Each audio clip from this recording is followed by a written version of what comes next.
On behalf of the motion picture industry, welcome to the world of home video entertainment.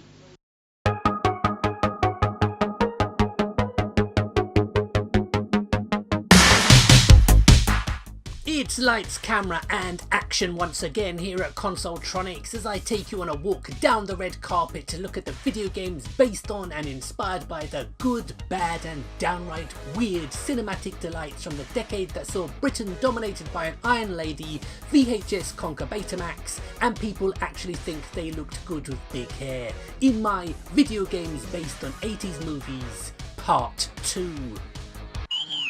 Hey, laser lips! Your mama was a snowblower! But artificial intelligence has gotten too smart. It's malfunctioning. It might not do anything. But it could decide to blow away anything that moves, couldn't it?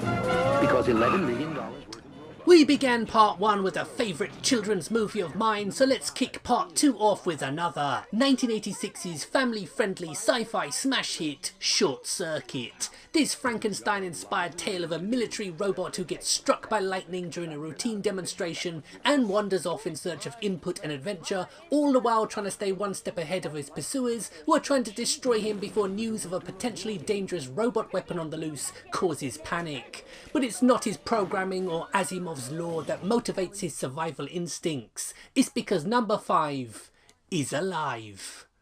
Disassemble. Dead. Disassemble!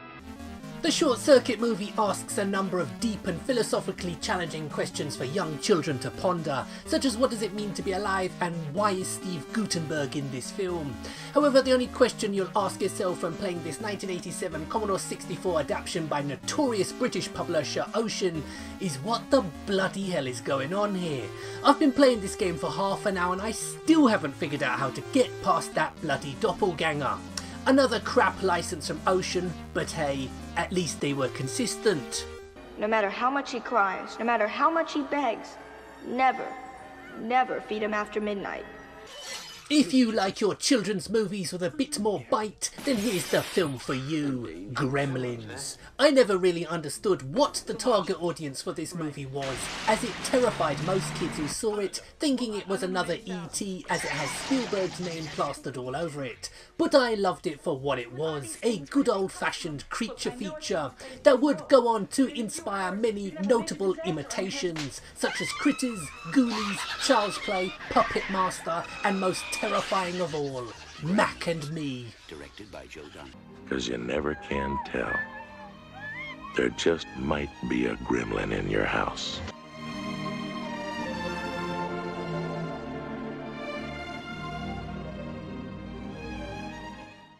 While games based on the sequel Gremlins 2 The New Batch would be well received, particularly on the 8-bit NES, the only decent game I could find based on the first was a graphic adventure on the Commodore 64, as playing the Atari 2600 version is something I wouldn't wish on my worst enemy. So here's a look at what will more than likely be the last ever Gremlins game for the Nintendo Wii, Gremlins Gizmo, where you could dress your Mogwai and watch him play with his mates, in stark contrast to the source material.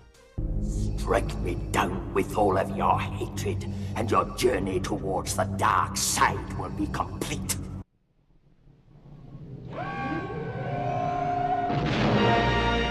Return to a galaxy far, far away. Ready, everybody? As a hardcore gamer and action movie buff with a reputation to uphold, I sincerely hope you're not going to think less of me if I tell you that Return of the Jedi is my favourite Star Wars movie, Ewoks and all. But I sometimes wonder how different things may have been had body horror master David Cronenberg been allowed to direct, or Harrison Ford's arm not been twisted to get him back.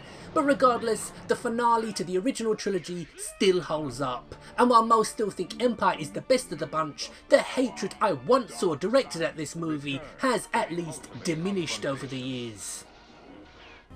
You failed, Your Highness. I am a Jedi, like my father before me.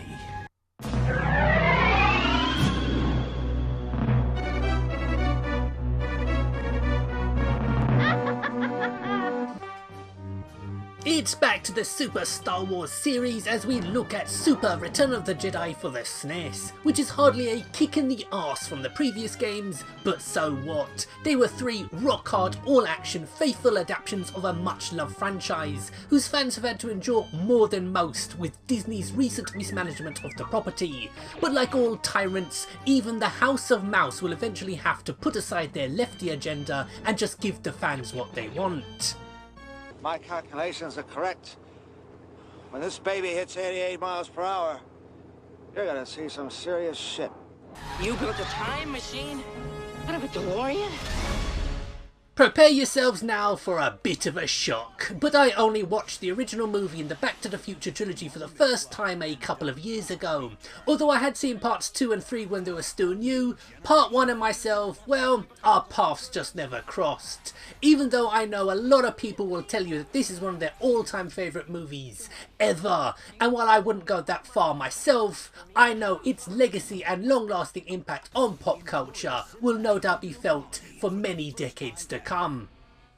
Next Saturday night, we're sending you back to the future! Thought I'd once more take a moment to throw some light onto an increasingly overlooked area of gaming's past with a look at the 8-bit computing scene, which was more popular in Europe and Asia than America, but for those of you who tried to find enjoyment in the NES version, here's the Commodore 64 port, which from the little I've played is at least playable and worth your while checking out whether you're a fan of the film or not. What do you say? You say, go and kiss your mother's behind. How do you Soviets deal with all the tension and stress? Vodka. Well, we've looked at quite a few children's movies so far, so let's switch things up a bit with a genre synonymous with the decade, the action movie. And I've chosen Red Heat, which sees our star, 5-time Mr. Olympia and future Governor Arnold Schwarzenegger play a hard-as-nails Russian cop partnered to wisecracking James Belushi in an East meets West buddy cop movie that's still surprisingly underrated. Who is Dirty Harry?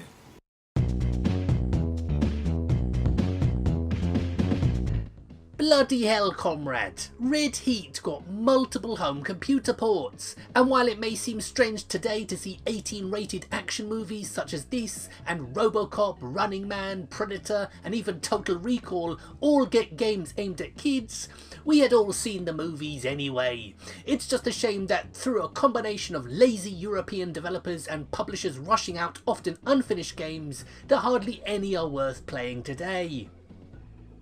We're the best, we're the beautiful, we're the only Ghostbusters. Sometimes weird things happen. Someone has to deal with it. And who are you gonna call? I'm sure by now you've heard the news and seen the teasers for part 3 of this franchise, but am I the only one who feels it in his bones that as disappointing as Ghostbusters 2 was and is, it will still be far superior to the upcoming 2020 remake/reboot that Sony are desperately trying to drum up enthusiasm for, despite the garbage from 2016 being fresh in the memory. Just get the first 2 on Blu-ray, folks. It'll save you a lot of grief. Do, re, Egon.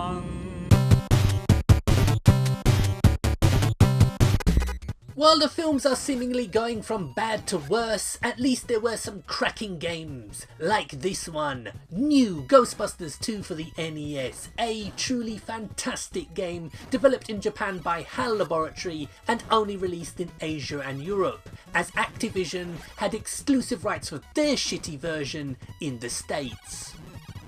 Nothing shocks me. I'm a scientist.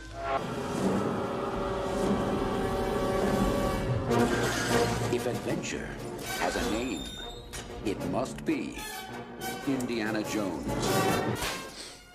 What is it with Hollywood and their inability to just build on the foundations laid out in the original movies? Why do they always hit the self-destruct button and demand that sequels include something for everyone, and in the process please no one.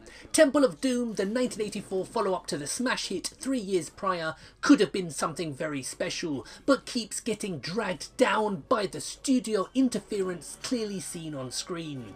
Not terrible by any means, far from it.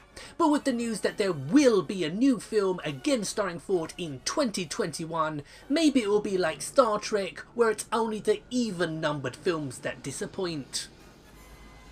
Hey, lady, you call him Dr. Jones. My professional name.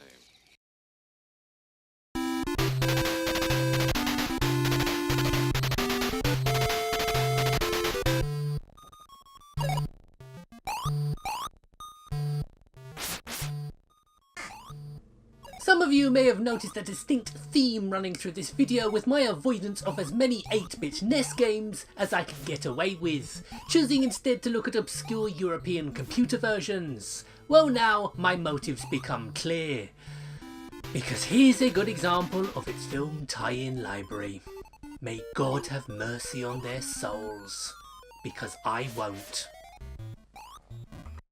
That's a .30 caliber Browning machine gun. You shoot some nice big holes in the sons of bitches. But there is one way. One man who won't be pushed. Charles Bronson. What's the problem? In my role as Master of Ceremonies here on YouTube, I have to balance the expectation of the blatantly obvious inclusions in this video and my own desire to dig up and show off more obscure titles. Hopefully though I've hit the middle ground with this one, as you should all have at least heard of 1974's Death Wish. Well, in the 80s, schlocky film studio Canon thought it a good idea to pump out a few sequels and managed to get original star Charles Bronson to reprise his iconic role as a man pushed too far by criminals and pushes back again and again and again. Death Wish 3.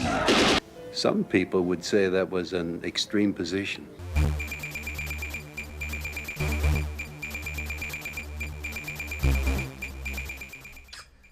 Seems an odd choice for a game, this one, as unlike say Schwarzenegger's film library, which is pretty much just action set pieces and one-liners, the Death Wish series, more so because of its low budget admittedly, really tried to push the violence and rape scenes. But if there was one company whose reputation mirrored that of Canon's, it was License Happy Ocean.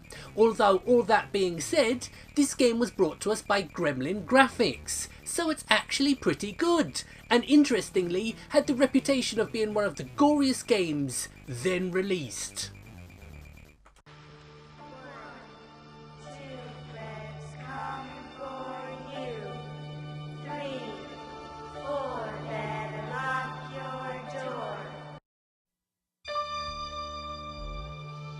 The kids of Elm Street don't know it yet, but something is coming to get them. There's something out there, isn't there?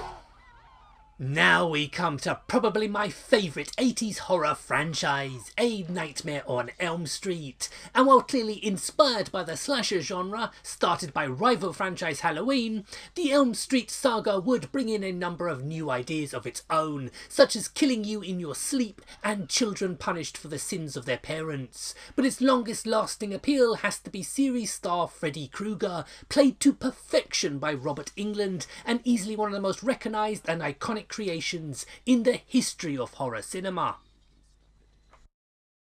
Come to Freddy.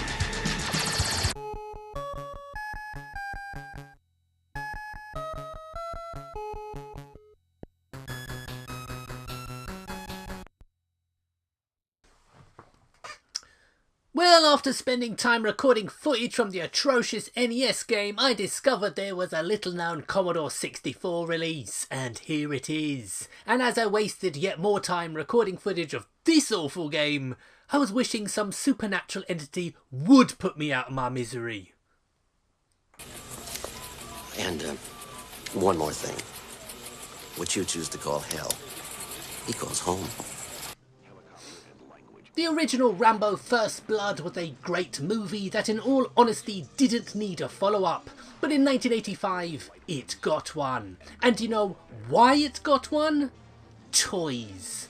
That's right, the Rambo franchise was set up to simply sell plastic dolls to boys, and even got a Saturday morning cartoon show. When in truth, every kid I knew growing up only wanted to see Sylvester Stallone shoot shit. Survive a war, you gotta become war.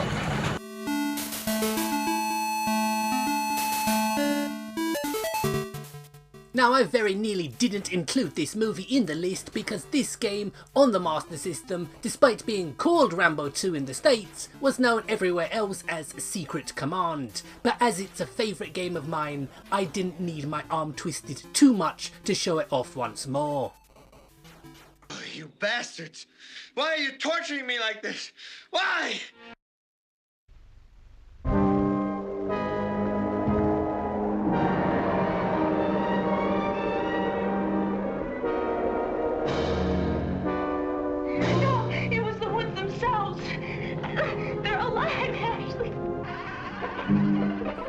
Ah, the horror genre, something I've rarely talked about even on my second channel, Video Holocaust. But since the unprecedented success of Halloween in 1978, which became a worldwide box office smash, despite being shot for only $300,000, meant that pretty soon every studio and wannabe filmmaker tried to replicate the formula. But in 1981, the horror genre was again turned on its head with another low-budget surprise story in Sam Raimi's Evil Dead, one of the most inventive, gory and genuinely scary horror movies of all time. If you still haven't seen it, do so. It's brilliant. Roughly translated, Book of the Dead. The book is bound in human flesh and inked in human blood.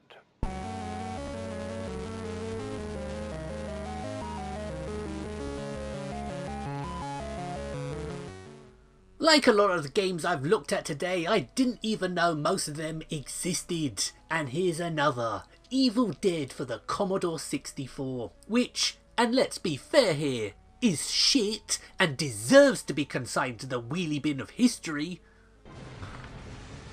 Boom! So let's take a quick look at the franchise's rehabilitation back into the world of video games with Evil Dead: A Fistful of Boomstick for the PS2, which not only helped to recapture the feel of the films but also gave us more Ash than a dozen Pompeys. Great stuff. Show me wax on, wax off. It's almost impossible to describe just what an impact this film had when first released. It tapped into something and just left deep marks in popular culture. But I think I was more interested in kung fu than karate, as despite enjoying all the films, Bruce Lee was and still is my idol and inspiration.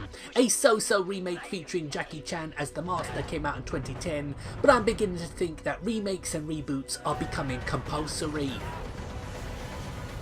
Sweep the leg. You have a problem with that?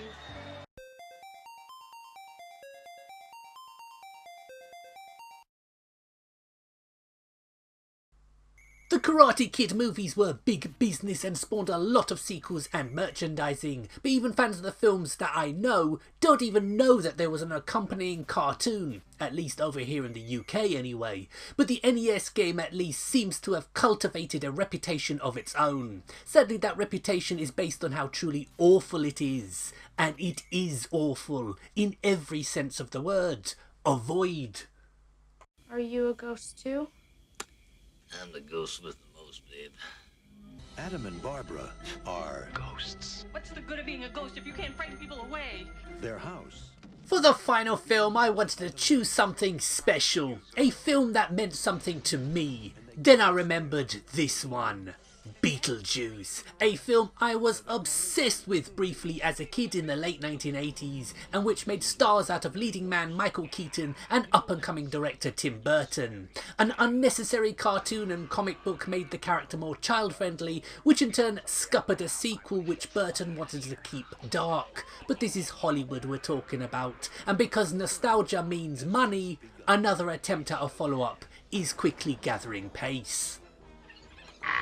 Now, let's turn on the juice and see what shit's loose.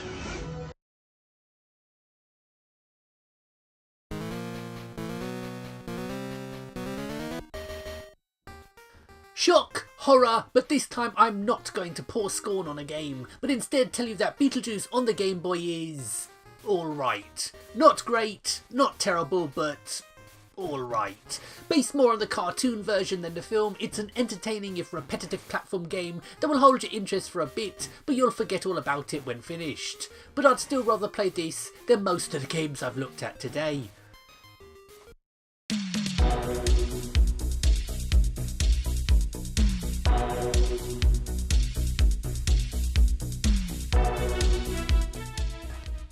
So folks, we've reached the end of the video, but not the end of the series, because if you want to see a part 3, leave a comment and let me know. I had a lot of fun reminiscing over these films and a lot of the games too, and hopefully you've also had a nostalgic journey and maybe saw some things here that maybe you weren't familiar with and now want to check out. Let me know. So my name's Gray, thank you very much for watching, more videos coming soon. So that's a wrap, and goodbye.